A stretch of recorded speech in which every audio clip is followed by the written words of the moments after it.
never known someone like you. Ooh, tangled in love, stuck by you from the glue. Don't forget to kiss me. Oh, else you have to miss. Hello everyone, কেমন আছেন সবাই? আশা করি সবাই খুবই ভালো আছেন। তো আজকের ব্লগে সবাইকে ওয়েলকাম করছি। অ্যান্ড অবভিয়াসলি আজকের ব্লগটা একটু স্পেশাল, কারণ আজকে আমি কিছু টিপস অ্যান্ড ট্রিক্স দেখাবো যেটা আপনার গ্লো আপ করতে অনেক হেল্প করবে। আজকের ব্লগটা আমি সকাল থেকেই শুরু করেছি। আমি একটু সকালে ঘুম থেকে উঠেছি এবং উঠে দেখি অনেক সুন্দর একটা ওয়েদার। আজকে তেমন বৃষ্টি ওরকম ওয়েদার নাই, অ্যান্ড খুবই সুন্দর রোদ উঠেছে। আমার খুবই ভালো লাগছিল, তো সেই জন্য ভাবলাম একটু ব্লগের ক্লিপস নেই। তো গত ব্লগে বলেছিলাম যে আমার ছুটি চলছে, তো সেই জন্য আমি দেরিতেই ঘুম থেকে উঠি। তবে আজকে আমি একটু দ্রুতই উঠেছি। এখন বাজে সকাল 7টা, আর আমি ব্রেকফাস্টের জন্য এখানে ডিম সেদ্ধ করে নিয়েছি। তো আজকে ভাবলাম একটু ডিফারেন্ট কিছু করা যাক, তো সেই জন্য আমি ডিরেক্ট দুধ খাওয়া স্টার্ট করে দিলাম। আমি এর আগে কখনো ব্রেকফাস্টে গ্লাসে দুধ খাইতাম না, বাট দেখলাম যে আজকে একটু ট্রাই করি কেমন হয়।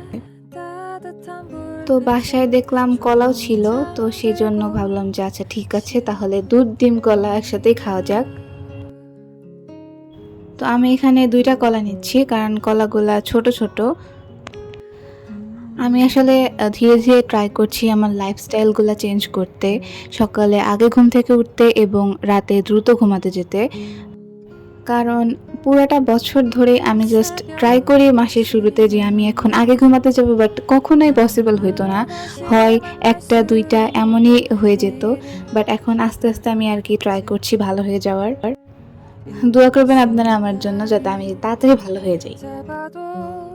সকালবেলা এই ব্রেকফাস্টগুলো আসলে খুবই ভালো আই থিঙ্ক, কারণ আমি প্রায় যখনই আমি মর্নিং রুটিন দেখতাম অন্যদের, বা আমি কোনো ভ্লগ দেখতাম বা ডায়েট প্ল্যান দেখতাম, সেখানে দেখা যেত এইগুলাই সাজেস্ট করতো ওনারা। তো আই থিঙ্ক যারা ডায়েট করছেন তাদের জন্য এগুলো ভালো।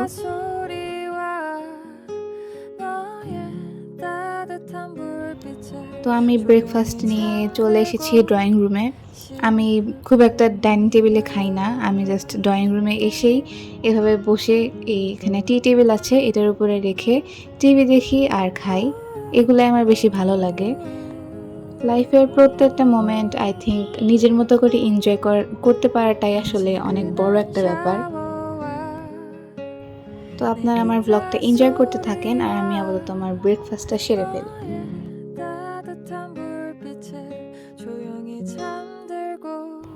তো ব্রেকফাস্ট শেষে এখন আমি ভাবলাম যে আম্মু যেহেতু ঘুমিয়ে আছে, তো আমি তার একটু হেল্প করে দেই, ঘরটা হালকা একটু গুছিয়ে নিই। এখানে টেবিলের উপরে অনেক হাবিজাবি জিনিস থাকে, আমার ছোট ভাই ছোট বোন আছে যেহেতু, তো ওরাই প্রায় এভাবে এরকম রেখে দেয়। আমি তেমন কিছুই করছি না, শুধুমাত্র জায়গার জিনিস জায়গায় রেখে দিচ্ছি। তো ভাবলাম যে ফ্লোরটা খুবই নোংরা লাগছিল, তো আমি একটু পরিষ্কার করব, সেজন্য আগে থেকে সব টুকিটাকি যেগুলো ছিল সেগুলো জিনিস জায়গায় রাখছি।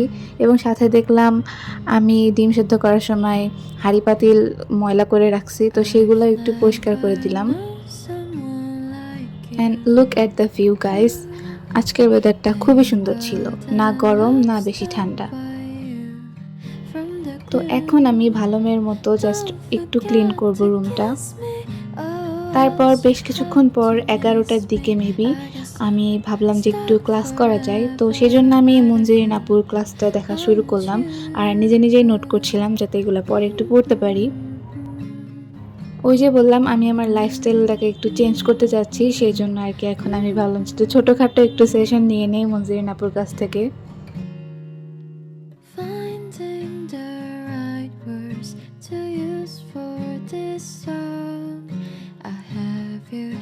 ওকে গাইস, তো এখন আমি তোমাদের কিছু ভালো ভালো টিপস দেবো যেটা তুমি পরে আমাকে থ্যাঙ্কস দিবা। আমরা সবাই তো তিসি চিনি তাই না, যেটাকে আমরা ফ্লেক্স সিডও বলি। তো তোমরা যদি তিসি ব্যবহার করে তোমাদের চুল এমন করতে চাও, তাহলে অবভিয়াসলি আমার টিপসটা তোমরা কাজে লাগাবা, অ্যান্ড আমি যেগুলো যেগুলো বলবো এক্স্যাক্ট সেটাই করবা। তাহলে দেখবা জাস্ট এরকম একটা ম্যাজিক্যাল রেজাল্ট পাওয়া। এটা এটা করতে আমাদের তেমন কিছুই লাগবে না, জাস্ট আমাদের 2টা ইনগ্রিডিয়েন্ট লাগবে, জাস্ট পানি এবং ফ্ল্যাক্সিড। তো চলো শুরু করি। তো এই তিসিগুলাকে আমি এখন পানিতে বয়েল করব, সেই জন্য বেশ খানিকটা পানির মধ্যে আমি 1 টেবিল চামচের একটু বেশি মেবি তিসি নিয়েছি এবং এটাকে বয়েল হতে দিব। আর হ্যাঁ, ওইটা ছিল হেয়ার কেয়ার, তো এখন আমাদের বডি কেয়ারও করতে হবে, রাইট? তো সেই জন্য আমরা এখন একটা বডি স্ক্রাব বানাবো। সেই জন্য একটা বাটিতে আমি চিনি, বেসন এবং চালের গুঁড়া, সাথে একটা কফি এবং সাথে মধু অ্যাড করব এবং লাস্টে দিয়ে দিব শ্যাম্পু। তোমরা যে কোনো চাইলে একটা বডি ওয়াশও দিতে পারো, আমি এই শ্যাম্পুটা বেশি প্রেফার করি, সেজন্য আমি শ্যাম্পু দিচ্ছি। তো এইগুলা দিয়ে সুন্দরভাবে মিক্স করার পর একটা সুন্দর ধরো আঠালোও হতে পারে যদি তুমি শ্যাম্পুটা বেশি ইউজ করো অথবা মধু বেশি ইউজ করো, তবে চেষ্টা করবা যে একটু ঝুরা ঝুরা টাইপের রাখতে। এতে তোমার কি হবে, এটা অনেক দিন সংরক্ষণ করতে পারবা। আর যখন এটাকে স্ক্রাব করবা, জাস্ট হাতের উপর হালকা একটু পানি নিয়ে আস্তে আস্তে স্ক্রাব করবা, গোসলের টাইমে করবা, এতে বেশি এফেক্টিভ কাজ করে। অ্যান্ড টু বি অনেস্ট, এটা আমি এর আগে ইউজ করছি, অ্যান্ড এটা ইউজ করলে তোমাদের বডি ট্যানটা খুবই আস্তে আস্তে উঠে যায়। এটা একটু টাইম লাগে, যেহেতু আমরা এখানে কোনো প্রকার মেডিসিন ইউজ করছি না, সেজন্য একটু ধৈর্য ধরে তোমরা এটা ইউজ করবা। একদিন পর পর অথবা প্রতিদিন, তুমি যদি বাইরে যাও তাহলে প্রতিদিন ইউজ করবা, অ্যান্ড বাসায় থাকলে একদিন পর পর তুমি গোসলের সময় হালকাভাবে 5 মিনিট স্ক্রাব করে নিয়ে তারপর ধুয়ে ফেলবা। তো আমরা হেয়ার এবং বডির জন্য তো বানিয়ে ফেললাম কিছু না কিছু, এখন আমাদের ফেসটাই বাকি। দেখা যায় অনেকের হাতের থেকে ফেসটা কালো, তো তাদের জন্য এইটা খুবই ভালো কাজ করবে। আমি পার্সোনালি এটা অনেক আগে ইউজ করতাম, তো এখন তোমাদের সাথেও শেয়ার করছি। বেশি কিছু না, 3টা জিনিস, মধু, টমেটো আর বেসন। অ্যান্ড এটা ক্লিন ফেসে তুমি 15 মিনিট রাখবা, তাহলেই দেখবে একটা ভালো এফেক্টিভ রেজাল্ট। অ্যান্ড অবভিয়াসলি এটা সপ্তাহে প্রতিদিন লাগাবা না, অনলি 2 থেকে 3 বার লাগাবা। এখন ফেসটাকে ক্লিন করার জন্য এইটা একটা ফেস স্ক্রাব। তো এখানে আমি জাস্ট মধু আর চালের গুঁড়া অ্যাড করেছি এবং সাথে আমি পরে আমার পছন্দের যে কোনো একটা ফেস ওয়াশ অ্যাড করেছি, এবং এই 3টা মিক্স করে তোমরা হালকা আলতো হাতে ফেসে স্ক্রাব করবা অ্যান্ড দেন সেই প্যাকটা লাগাবা। তো এই দেখো, এখানে আমার হেয়ার রেমেডিটা হয়ে গিয়েছে, অ্যান্ড আমি তোমাকে 100% শিওর দিতে পারি এটা তুমি একবার ইউজ করলে এটার ফ্যান হয়ে যাবে। তো এটা নিয়ম বলে দেই, এটা জাস্ট তুমি চুলের স্ক্যাল্পে লাগাবা না, তোমার পুরো চুলের বডিতে লাগাবা। আর এই দেখো, এটা সেই ফেস স্ক্রাবটা, আমি তোমাদের একটু এক ঝলক দেখিয়ে দিলাম। তো তোমরা হেয়ার প্যাকটা ওভাবে রেখে জাস্ট 30 মিনিট রেখে তারপর শ্যাম্পু করে ফেলবা অ্যান্ড দেন কন্ডিশনার লাগাবা। তো hair care, body care, face care দিতে দিতে আমি আজকে বিকালে দেখো কি তৈরি করেছি। আমি তৈরি করেছি rasgulla. And guess what? This is the best rasgulla ever. আমি জাস্ট এক্সপেরিমেন্ট করতে গিয়ে আজকে এটা বানিয়েছিলাম অ্যান্ড রেজাল্টটা অনেক সুন্দর আসছে। তোমরা যদি চাও আমি এটার রেসিপি আবার দিব যখন আমি এটা তৈরি করব। খুবই ইজি, জাস্ট তোমাকে একটু প্রসেসটা ফলো করতে হবে, তাহলে তুমি পারফেক্ট মিষ্টিটা তৈরি করতে পারবা। দেখো, আমি তোমাদের একটা ভেঙে দেখাচ্ছি।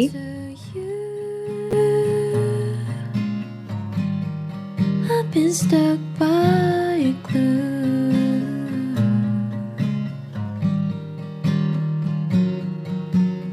I've never known. I've never known. আমার এরকম রেসিপি দেখে ট্রাই করতে খুবই ভালো লাগে। আমি ছোটো থেকে এগুলো আর কি করতাম, অ্যান্ড করতে করতে আগে আমার মিষ্টিটা এরকম পারফেক্ট হইতো না, বাট আজকে পারফেক্ট হয়ে গেছে, আমি অনেক খুশি। তো এখন ইভিনিংয়ে আমি আমার ভাইকে দিয়ে কয়েকটা স্ন্যাক্স আনিয়েছি, টিভি দেখবার খাবো।